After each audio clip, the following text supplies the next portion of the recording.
ایک صحابی تھے جوان 12-14 سال عمر, عشق لگا سی کھیڑا کھیڑ دی میں. 12-14 سال عمر تو ہر وقت حضور کے پاس رہتے تھے. صحابہ کہتے ہیں ہم نے سوچا ہر وقت ہی رہتا ہے. ایک دن نبی پاک صلی اللہ علیہ وسلم نے کہا ان کو ذرا بتاؤں تو صحیح ہے مجھ سے پیار کتنا کرتا ہے. صحابہ کو تجربہ کرانے کے لیے حضور نے اس سے کہا مجھ سے پیار کرتے ہو؟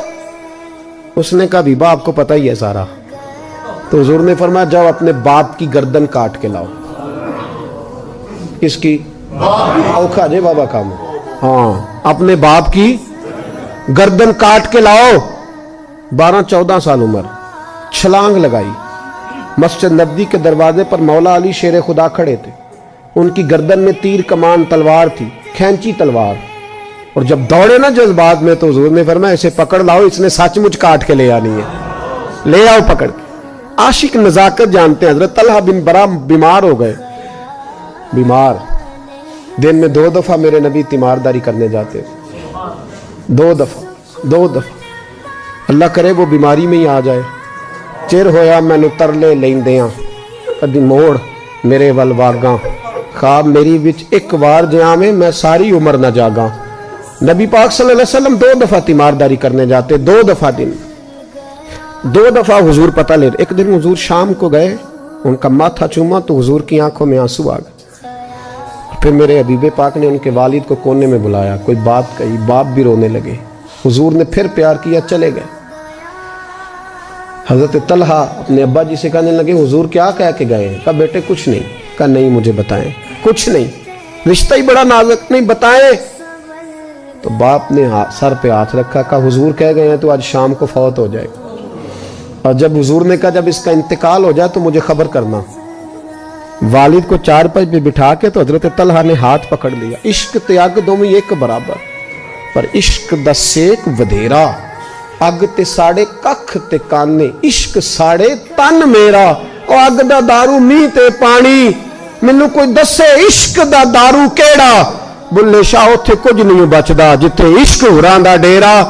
ہاتھ پکڑا باپ کا اور کہنے لگے ابا جی ایک وعدہ کرو, رات کو جب میں فوت ہو جاؤں تو نبی پاک کو اطلاع نہیں دینی, خبر. کہا بیٹے حضور کہہ گئے ہیں دینی ہے, تو کہتا نہیں دینی, کیوں؟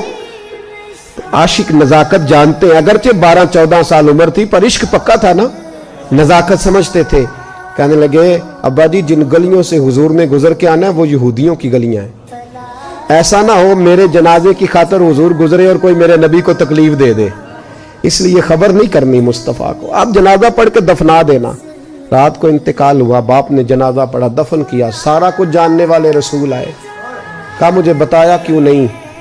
عرض کی محبوبہ, کہتا تھا حضور کو تکلیف نہیں دینی, میری ذات کی خاطر تکلیف نہ دینا, نہ کوئی یہودی تکلیف نہ پہنچا دے. گلیاں یہودیوں کی ہیں, قربان جائیں. ساری دنیا روضہ رسول پہ, اور میرے رسول نے فرمایا مجھے بتاؤ اس کی قبر کہاں ہے. ساری دنیا روضہ رسول پہ, اور نبی پاک اس غلام کی قبر پہ کھڑے آنسو بہہ رہے ہیں. صحابہ کہتے ہیں ہر قبر پہ دعا یہ ہوتی تھی یا اللہ قبر کشادہ کر دے, یا اللہ اس کا حساب آسان کر دے.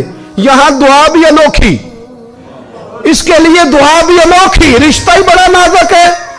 میرے نبی پاک نے دعا بڑی انوکھی فرمائی. کہا اے اللہ جب میرے طلحہ کی تیرے ساتھ ملاقات ہو تو ذرا اس سے مسکرا کے ملنا, وہ تیری شان کے لائق ہے, ذرا اس سے مسکرا کے ملنا. کہتے ہیں وجد ہو گیا طاری, اس لیے کہ جو رشتہ نبی کا امتی سے ہے اور امت کا رسول سے ہے اس کی نزاکت کو صرف غلام جان سکتے ہیں. غلام جان. میں نے پچھلے جمعے بھی کہا تھا, وہ جو ایک شخص کہنے لگے آپ بتیاں لگاتے ہیں, جھنڈیاں لگاتے ہیں. میں نے کہا بس نہیں چلتا, ہم تو تارے بھی لگا دیں, ہمیں ہمارا پتہ ہی نہیں.